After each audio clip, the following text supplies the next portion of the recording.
So I wanted to talk about Zoom because it's our preferred platform, but there's just too much background to fit into our normal best practices video. So welcome to the deep end, and here we go. Zoom was launched in 2013, and it was founded by Eric Yuan, I hope I pronounced that right, a former Cisco WebEx engineer, executive type person. I probably started seeing Zoom in 2015, primarily being used for product demos by small companies who didn't want to pay for WebEx. But I'm on the East Coast, and I get the feeling that they were a little bigger on the West Coast then. In 2016, 2017, I started encountering more and more Zoom rooms as alternative to the six-figure big iron systems that many of our customers use. And by the end of 2017, they were a bit of a sleeper hit. I mean, technically they had $1 billion valuation, but nerds who think about telecom were the only people who were thinking about them. They went public in 2019 and did well, but their moment really came when states started shutting down due to the coronavirus pandemic. Now, this is my own personal impression of what was going on.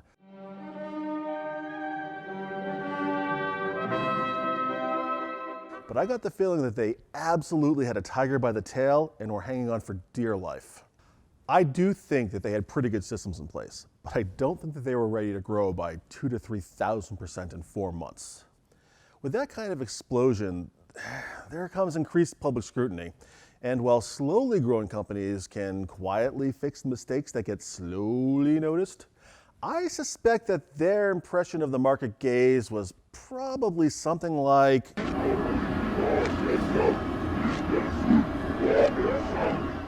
man, that is always creepy. So, what were their mistakes that needed fixing? First up, Zoom bombing is named after them. It's not entirely fair, as it could have just as easily been GoToMeeting bombing or Google Meet bombing. All right, now, meat bombing sounds disgusting, but actually may be a better euphemism for the kind of pictures that some people were apparently pushing into meetings for which they had discovered the ID code, along with some pretty vile commentary and propaganda. I hate Illinois Nazis. Not good. Now, the mention of ID codes brings us to a bit of a nerd moment. Basically, all personal video conferencing systems use a meeting ID, or URL that contains it, to route guests to a given meeting. Because of this, they all have the same weakness. If you guess the ID, you can drop into the meeting. So, the question is, just how hard is it to guess an ID? Well, I'm doing the best I can from a strictly cybersecurity theory standpoint. We can get from the news that between December 2019 and May-ish of 2020, Zoom had gone from 10 million to 300 million average daily meeting participants. With a worst case scenario that there were only 2 people in each meeting, and assuming that the meetings averaged 40 minutes, their free trial limit, we can guesstimate that Zoom has gone from around 138,000 simultaneous meetings to about 4.1 million. By looking at the format for their meeting ID, we know that the weakest meeting ID is 10 numeric digits, which gives us 11 billion possibilities. Let's just assume that an attacker built a custom-designed rig that could test 180 IDs every minute. It takes me more than 1 second to connect to a Zoom meeting, but we'll say that the attacker has automated several computers to do the work. Well, in December, that attacker could expect to wait about 7.5 hours to find a live meeting. Now that time is down to 15 minutes, which I guess seems reasonable. As a comparison, GoToMeeting only uses 9 numeric digits, so they only have 1 billion possible IDs. But earlier this spring, they were touting that they handle 75 million meetings per year, which means that our theoretical GTM bomber can expect to wait 18 hours for a hit. Google Meet is rocking 100 million daily participants, but they use 10 lowercase characters for their IDs. So with 146 trillion possibilities, our Google Meet bomber is waiting 407 days for each attack. And somewhat surprisingly, Skype reportedly has 80 million daily users, and we'll go ahead and assume that each user has 2 calls, so we can keep an estimate of 80 million meetings per day. Given that estimate, Skype uses 12 mixed case characters for their IDs, so an attacker can expect to wait a brief 31,173 millennia. So you've got some time.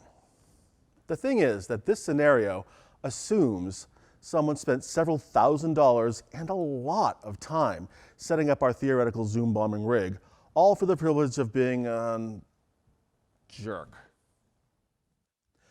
And I don't think anyone did, because when Zoom bombing was a thing, it took way less than 15 minutes and only one computer to just scrape social media for the Zoom meeting IDs that people were sharing. Hot tip. That is like stamping your address on several thousand house keys, driving around throwing those keys at people, and then being surprised when your house gets robbed. Don't share your meeting info on social media. Also, they have subsequently added a password feature and a waiting room so that guests can be vetted by the host. And starting soon, users will be required to use one of those features, which should solve that problem. So that was user, not error, but recklessness. But the next mess we actually can lay at Zoom's feet. It turns out that their end-to-end encryption was not actually end-to-end. It was end-to-middle and then middle-to-end. I'm guessing that marketing got that wrong. They have rushed out and bought Keybase and assembled a pretty strong team of cryptologists to address that issue. They are hoping to design a fully end-to-end system, but I'm not sure that's actually a great idea. If they aren't processing the video streams in the cloud, then each participant needs to handle a connection to everyone else's computer on their laptop or phone. I'm not sure how well that scales, and I'm not sure they've done a great job of explaining how they plan to make this all work. We are waiting and watching, but we're not worrying. Now, don't get me wrong. I like strong encryption probably more than the next person. But our morning staff call is not the stuff of national security, unless, of course, national security meetings get interrupted because someone's kid tried to open a door with their head. Of course, presumably we'd never know. What I do know is that you don't get real bulletproof end-to-end encryption in any system unless you're managing your own encryption keys. Google for Steve Gibson's take on iMessenger if you're interested in that.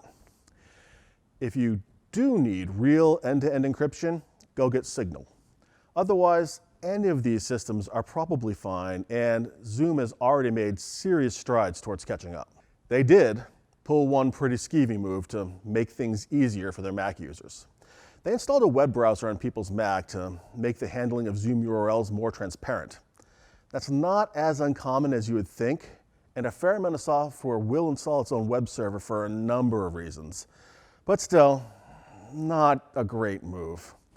They issued an emergency patch to remove the server, and Apple is also stepping up to silently wipe it out. They also caught some heat for an attention tracking feature that was removed fairly quickly after people started complaining. And they weren't great about notifying people about recording status, and their EULA set up some pretty generous options for data collection.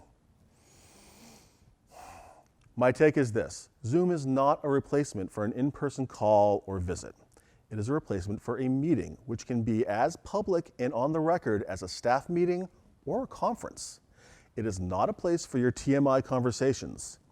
Use your public voice. Finally, I'll talk a little bit about the China connection.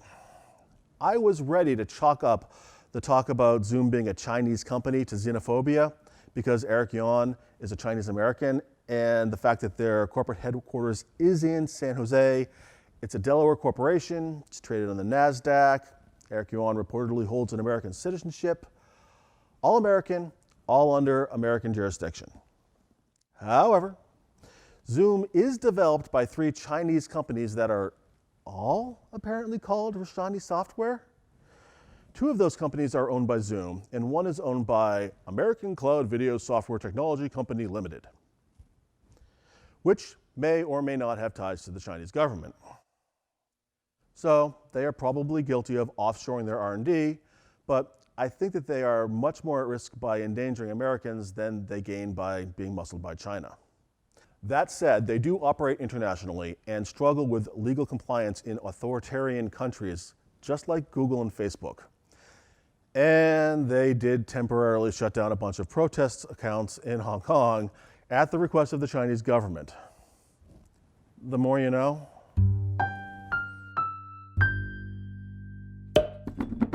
So how do I wrap this up? Zoom is an adolescent company. They are making mistakes that are similar to the mistakes made by Microsoft, Google, Facebook, and so many more. They're getting the same public dope slaps that all of these other companies have gotten. They're just getting about 5 to 10 years worth of them all at once. Their technology is simple to use and generally really solid, which is why it's our go-to choice. You just have to remember that Zoom is a public space and treat it accordingly. If you've made it this far into the video, my hat is off to you. And if you found this interesting, please like and subscribe. If you are fuming at your screen because we use Zoom, let me know what's better and I'll check it out. Questions and comments are welcome using feedback@productivemedia.com. And thanks for watching. Sincerely.